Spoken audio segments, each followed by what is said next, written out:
Good morning, good afternoon, good evening, wherever you are, whatever you're doing, and welcome to another Stat Me Up for Anfield Index. International break, ladies and gentlemen. God, we can't stand them. Although I may be different. You may be a big fan of them. However, we're here to talk about everything the Reds, the Palace game just gone, the fact that the Reds are top of the league, the fact that Arne Slot has won 9 out of 10, and the fact that one of the star players is injured at the same time. So here to join me as ever to go through the key stats, the things that are coming up, is Ben Bocsak. Ben, how are we? You don't mind international breaks too much, I know, do you? You're not quite as down on them as me. I don't mind them, but I think these ones right after a major tournament, that they can get tedious. Like I remember the first one I caught March, which was a bigger. So the World Cup ended in December, and then there was a international break in March. Even that was just too soon, and these ones are even way too close to those major tournaments. I think, yeah, there's also not much here as well. But there's no qualifiers right now. I know some of them, but the European ones are just Nation League games, and yeah, it just feels unnecessary. Yeah, and I agree. It just feels like everyone's just running the injury gauntlet, as I call it at the moment, to be honest. It's all like seen Saka for Arsenal. So, yeah, we are keeping our fingers crossed for everything Liverpool related. And do you want to rewind a bit, Ben? Because 6 days ago, an early kickoff, we talked about it, the record being pretty decent at Palace. And it was kept decent, wasn't it? A 1-0 victory.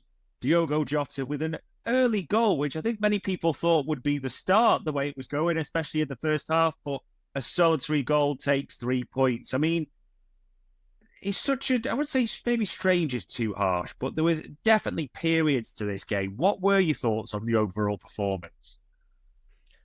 Um, it's a tough one. I thought it was frustrating at times. You always want to win more comfortably.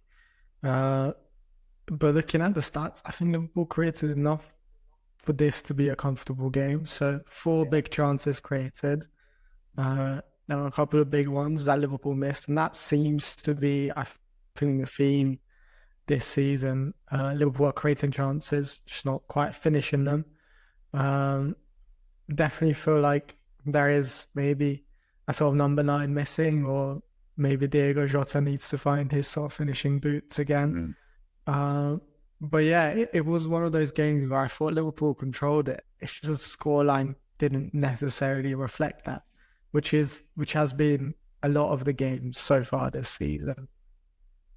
Yeah, I'd absolutely agree on that. I thought, especially that first 45, arguably the best 45. The only downside was, you said, especially Jota, that one where Gravenberg could see across. How has he missed that type of thing? So it should have been a more comfortable 2-3 goal. But hey-ho, here we are. And again, we're relying on our defence, maybe Alisson to bail us out on occasions. But mainly, I mean, the centre-backs were immense. Virgil van Dijk, man of the match in this one. What do the stats say about him in this one? Well-deserved man of the match. So he won the most duels in the game, 9. Only lost 1 duel, so out of 10, 9 duels won. Nice. 3 interceptions, which is again the highest in the game. Really comfortable in possession as well. 90% pass completion, and the most passes completed, 101 passes. Really high again. It also goes to show how much Liverpool controlled the possession, or how much they control the game, because when your main centre-back is getting over 100 passes, that would suggest you are pretty much in control. But when he did have to do those defensive duties, he was winning those duels. He was making those interceptions and recoveries. So, yeah, again, I would say we've said this, I think, with Konate a couple of times, but I'll say with Van Dijk this time, pretty much a faultless performance from him. Yeah, really good. Yeah, he's been absolutely immense. It seems absolutely insane he wasn't in the reckoning for September's Player of the Month, but we'll see. As long as people stay blind to all his gifts and underplay it, we'll be happy with that. It's right that you mentioned, I was going to say his deputy or his sidekick. Maybe that's too harsh, but naturally they come as a pairing, don't they? Especially, and we want to keep them fit as much as possible. Konate seemed brilliant, a key part of that as well. Do the stats back up his performance and how well he played against Palace? Yeah, I mean, he wasn't as involved as Van Dijk, which is maybe why Van Dijk got more of the plaudits and the man of the match. But still, attempted 60 passes, completed 58, so 97% pass completion rate, really good. Won 7 duels out of 9. Again, not bad. Yeah, overall, really solid. He was very good, covered a lot of ground, and I think we have to highlight with Konate is just how better and how comfortable he's on the ball these days. Again, I was looking at his game with France against Israel, which is for some reason, well, we know the reason why. I don't want to get into the politics of it, but it's being played in Budapest. So I had an eye on the game, and even there, I mean, I know it's Israel, so not the strongest opposition, but they do have some good players like Oscar Gluck, who is a sort of like Red Bull project who knows how to press defenders in attack. And Konate was really comfortable in possession in that game as well, completed 96% of his passes. So he didn't just pass the eye test. I looked at the stats and it was backed up. So I think that's something that has to be highlighted. Like, we'll get onto it. I don't want to give any spoilers, but I have a feeling we will talk a little bit more about Konate later on in this podcast. Interesting. Yeah, it was brilliant, this one. And 2 weeks or 2 times now, he's done 3 games in a week, which is mystifying in itself, but long may it continue. And one player that I would say was a surprise he started, Ben, because that would be too much, but Cody Gakpo. It was an interesting one because Luis Diaz has such a strong start to the season, and Cody Gakpo was also, when called upon, done really well, and he started this one. And to be fair, from as you said, the eye test, it looked like he had another really strong game. He really is rivaling Diaz at the moment. Do the stats back that up as well? Absolutely. I mean, obviously he was involved in that decisive moment, which obviously won Liverpool the game. Yeah. But at the same, like, beyond that, I mentioned how Liverpool created a lot of chances. I mean, a lot of them were coming from Gakpo. He's created 6 chances, which was the most in the game. So very, very good performance. Again, when it comes to duels, he won a lot of offensive duels. Competed in 10 altogether and won 8 of them. 100% dribble completion, 2 out of 2, so it's not that extraordinary. But he was also up there with his defensive duties. So I mentioned Van Dijk had the most interceptions in this game.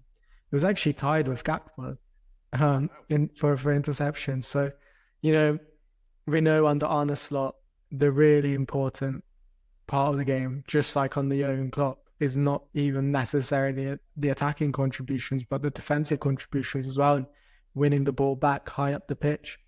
Well, Gakpo was doing that. He was getting those interceptions. He was getting those steals that you would say, and if you're an American, and I think that's equally as important as everything else that he was doing offensively. Yeah, no doubts about it at all. He did seem to win a few balls back and covered Tsimikas very well, or supported Tsimikas, especially against Sarri. It was dangerous at times. And yeah, if he gets an assist every game, Luis Diaz has got competition on his hands. So yeah, long may it continue. And I suppose the final thing I wanted to ask you about this one, it kind of links to the bigger picture a little bit. It's been a good start. I mean, we're top of the table, so you can't ask for any more. And I know people say 9 out of 10, but the 7 league games, it's a really strong start, 6 wins. Where does this kind of rank overall in terms of our start after 7 Premier League games and 10 in all competitions? How does this rank as a start, I suppose, in recent seasons, maybe even for Liverpool managers? Yeah, I was looking at the Premier League in general.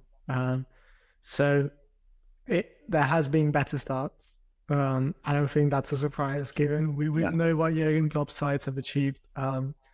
Obviously, there was the title-winning campaign when Liverpool won 8 straight games on the bounce. slightly better than this one.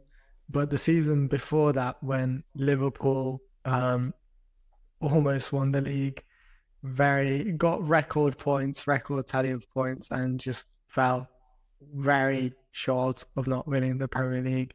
And we can get into why that was and why City were able to be so much more competitive, but that's another matter. Anyway, that season, Liverpool started with 6 wins and 1 draw, so slightly better than ours. Yeah. But if we're looking back the sort of last decade, those are the only 2 instances. Rodgers perhaps came a little bit close. He got 5 wins and 1 draw and 1 defeat in his first 7 Premier League games in 2013-14. And again, that was a season when sort of similar plot to what happened in the 18-19 season. Liverpool lost the Premier League title to guess who.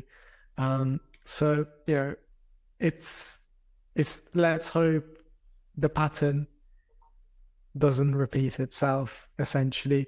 And let's hope it's the last one where Liverpool were able to have a really good start in 1920 and continue that momentum and actually win the league. If Arne Slot can do that, then Liverpool are in a great spot and in a great place to go on a good run. And well, Liverpool are in general, they are in a good spot now.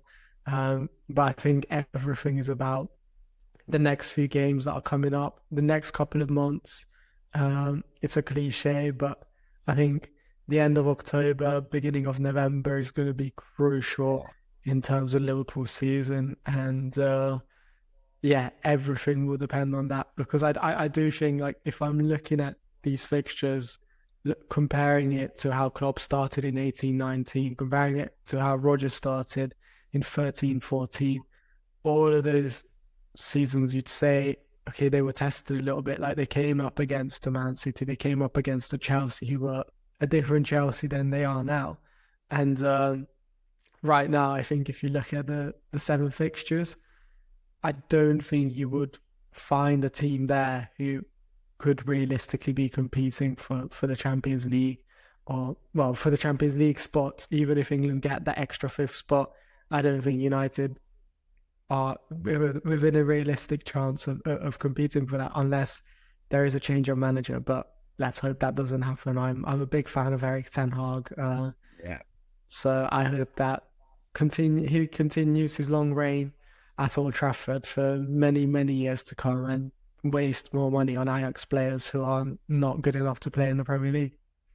Yeah, longer may that continue. And it's interesting, like you say, it's a great start. There really is that mix at the moment of people almost torn between, it's a great start, the underlying stuff is brilliant, against that balance of maybe the other extreme of the scale, well, we've not played anyone, is the classic line, isn't it, at the moment? So we'll have to see. And I suppose I did want to talk a bit more about the season so far, Ben, in terms of how we're doing as a team, the players as well.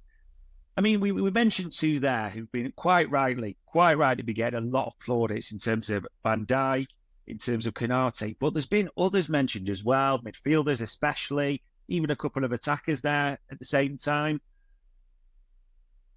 Stats-wise for you, and obviously we base it around stats because that's what the show is about. Based on, obviously, what you've seen, but backed up with the stats, who would you argue so far have been the top 2 of the season? Is it the centre-back pairing, or are others coming into the mix for you? Yeah, I mean, for me, the top 1 has to be Gravenberch, and probably doesn't really surprise people. He's been really good, and I'm kind of comparing it on the expectations as well. I don't think people had a lot of expectations on Gravenberch coming into the season, so I think he's got to be sort of definitely up there in terms of the players, and the numbers reflect that as well. So he's made the most recoveries for Liverpool, the most tackles and interceptions, and he has the most progressive passes. He ranks number 1 for Liverpool in all of those metrics, and he ranks quite high in the Premier League for all of those metrics among his positional players as well. So it's not just for Liverpool, but for everywhere else. And if you're looking at holding midfielders, especially holding midfielders in Arne Slot's system, what their requirements are cover a lot of ground, win duels, win the ball back, and then be good and effective in your distribution, make those progressive passes and instigate attacks. And he's doing all of that, and he's ranking really highly in the Premier League for all of those things, and ranking number 1 in all of those metrics for Liverpool. So for me, he has to be the player of the season so far. And then very close second for me is VVD and obviously Konate. But I think it's very cliche to sort of talk about VVD all the time. So I kind of focused on Konate, and I wanted to highlight Konate because I think it's going under the radar how good he has been and how good Liverpool's sort of like XG conceded against has been as well. Obviously, he's won. So I've looked at FBref as the statistics for his numbers. He's made more recoveries than Virgil Van Dijk. Has a better aerial duel success rate, according to FBref, in the Premier League than VVD, and 100% tackle success rate as well, which is pretty incredible. And we mentioned his distribution. He's averaging 9.2 progressive passes per 90 in the Premier League. Slightly below Virgil van Dijk, who's 9.3, but there's a very minor difference there. Yeah. And I think it's quite unprecedented how low Liverpool's sort of expected goals against them has been. Liverpool's conceded goals overall. It's never really been done before. I don't think Liverpool have had such a good start defensively in a Premier League season. So that's definitely really encouraging signs. I think that's an area where Arne Slot has really strengthened this Liverpool side, and obviously part of it, the fact that Liverpool haven't so-called been tested by the big sides will play a role into it. Naturally, if you're going to be playing Man City, you'll probably concede more, or a Chelsea or an Aston Villa who are going to threaten, but you can only judge it based on who Liverpool have faced so far.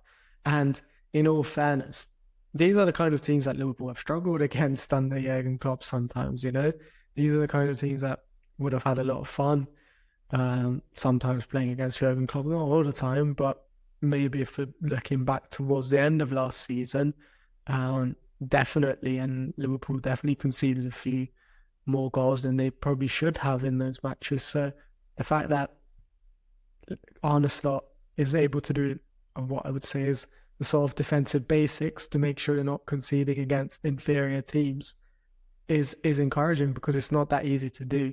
I know I called it the basics, but it's really not at the end of the day. It's much more complex than that.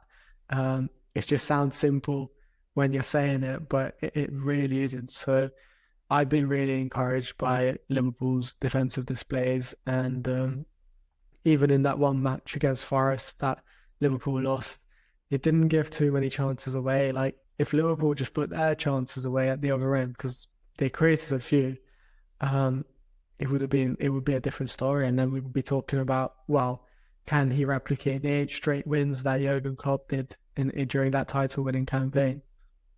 Yeah, it's crazy. So you're right, they've been brilliant. It's not simple, but the simple fact is they've only conceded 2 goals, that entire defensive unit, haven't they? It's so impressive in this start. There is so much to like about that. And the key thing that keeps coming up, because you mentioned it, everyone keeps talking about the XG for and against, and it sounds great. Does that stat match up in terms of the XG is really good? It's right up there for the goals or attempts for, but also the XG conceded is really low. Is it as good as people are making out and alluded to?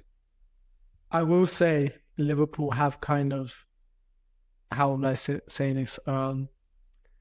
So the XG, according to FBref, is around 5, and obviously the conceded goals is 2. So you would say Liverpool should have conceded more goals than they have actually conceded, and obviously Alisson plays a key role in that.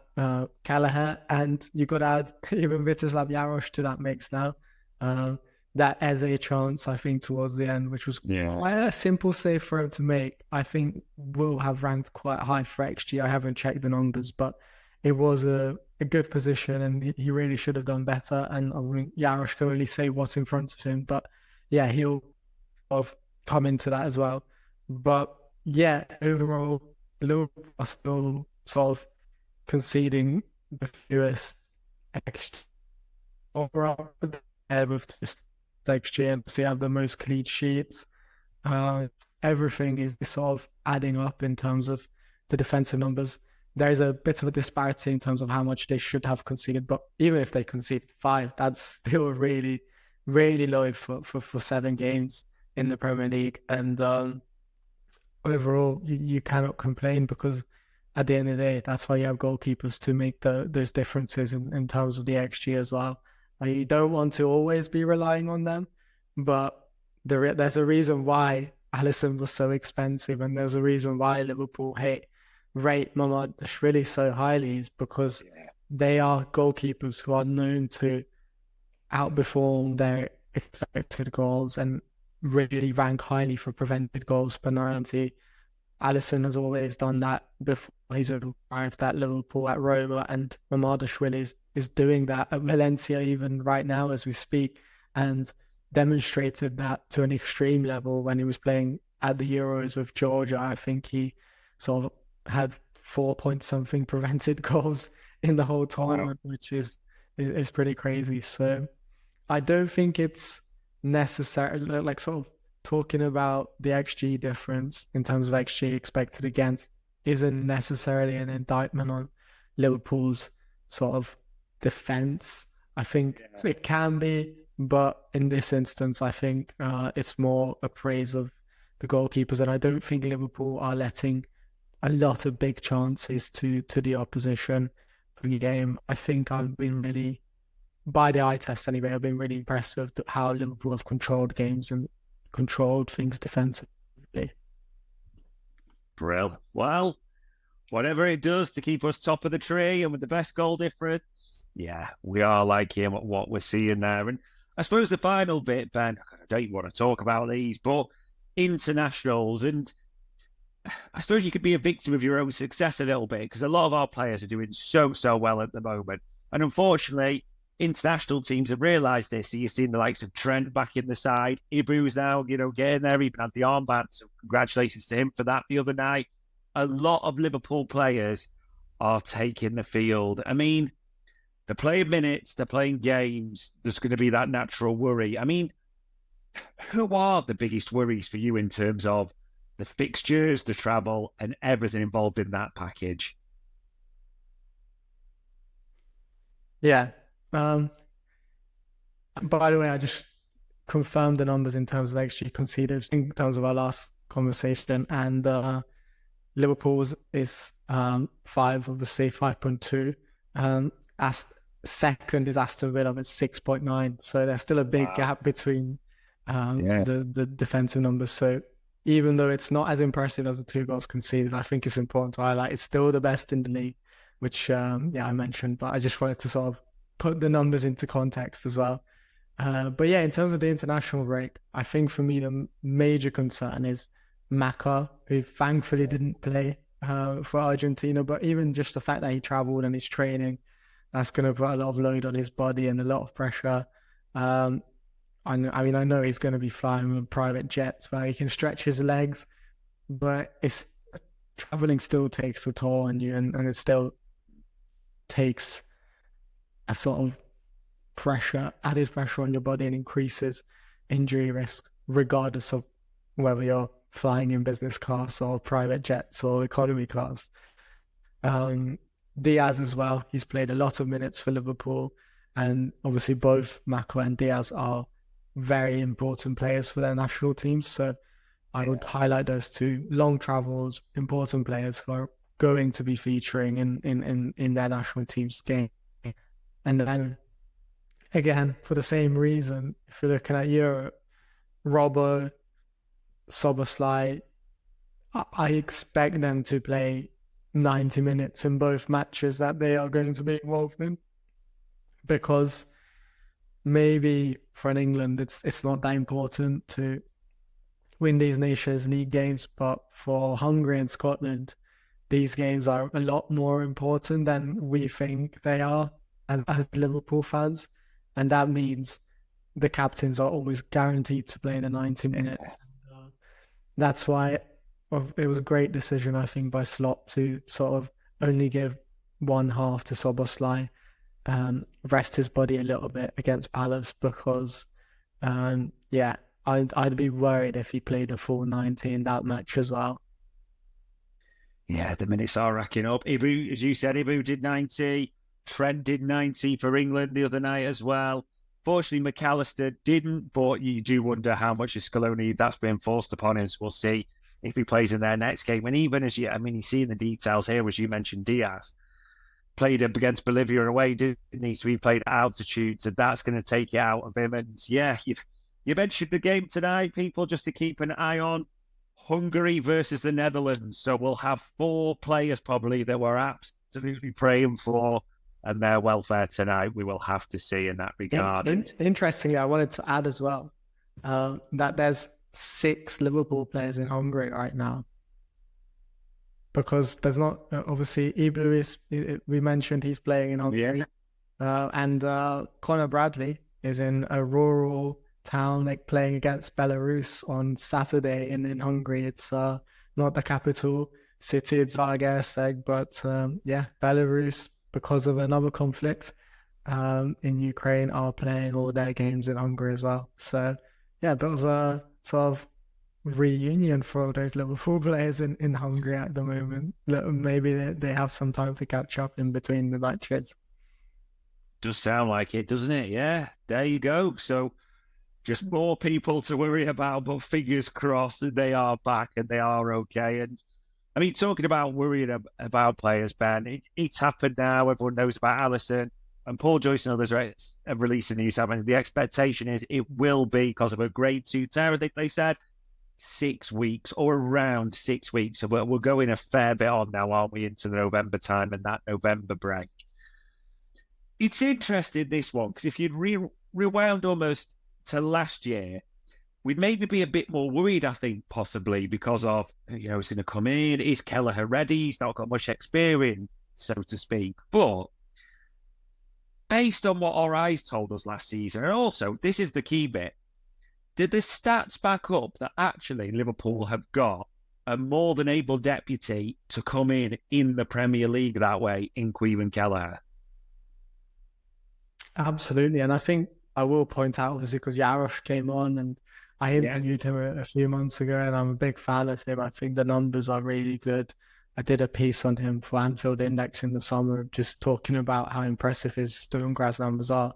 So we've got a goalkeeper in that third spot who is definitely a massive upgrade on Adrian. I think the reason why we were worried last season is because we're like, oh, okay, well, Kelleher's decent, but then what will happen? Like, oh crap, like what will happen if Kelleher gets injured? We'll have to have Adrian. But now, with all respect to Adrian, I think we've got Jarosz, who is a proven pair of hands in European competitions now.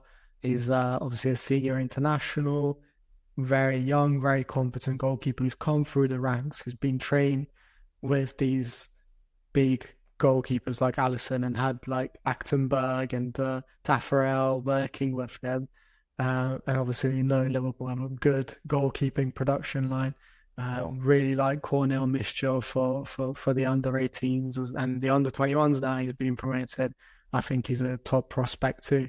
So I'm a lot more confident having him as the first choice. And I was never once worried, even when he was coming on against Palace. I knew he'd be a safe pair of hands in between the sticks. And yeah, I think obviously it does help when you're looking at Kelleher's stats from last season in the league.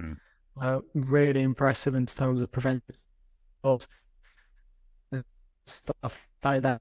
Even Liverpool's overall record is really good as well. 10 matches with Kelleher last season in the Premier League and 8 wins and 2 draws in those games. Wow. So really good record. he had 16 Premier League matches with Kelleher. Liverpool have only lost once, and that was a 1-0 defeat to Brighton in 2021, so quite a while ago. And overall, like a pretty good record of Kelleher. He's in general been able to get wins and contribute to Liverpool's success. Wow, that is a pretty impressive. I think, to be fair, people, if you said our next 10 games and Ben, 10 games are the next ones that everyone's been looking at, if someone offered you right now 8 wins and 2 draws, I think we'd bite their hand off for that realistically, wouldn't we? So, yeah, we will see if that bears out, ladies and gents. And next week as well, we will have one, even though it's the international break, and there's quite a few bits we'll be talking about. So me and Ben will be talking about the contracts. Well, a lot of chatter around those in there. We'll see if anything develops. We'll be previewing that Chelsea game and the stats around that. We'll be having a look at the international football break and what that may bring. Fingers crossed, no injuries or anything like that. And we may even talk about Jurgen Klopp and the news around Red Bull as well. So all it really leaves me to say, ladies and gents, is Ben, for the time, for the stats and everything as ever, thank you very much. Thanks, it was a pleasure. Really enjoyed it. And ladies and gents, that was another Stat Me Up Anfield Index.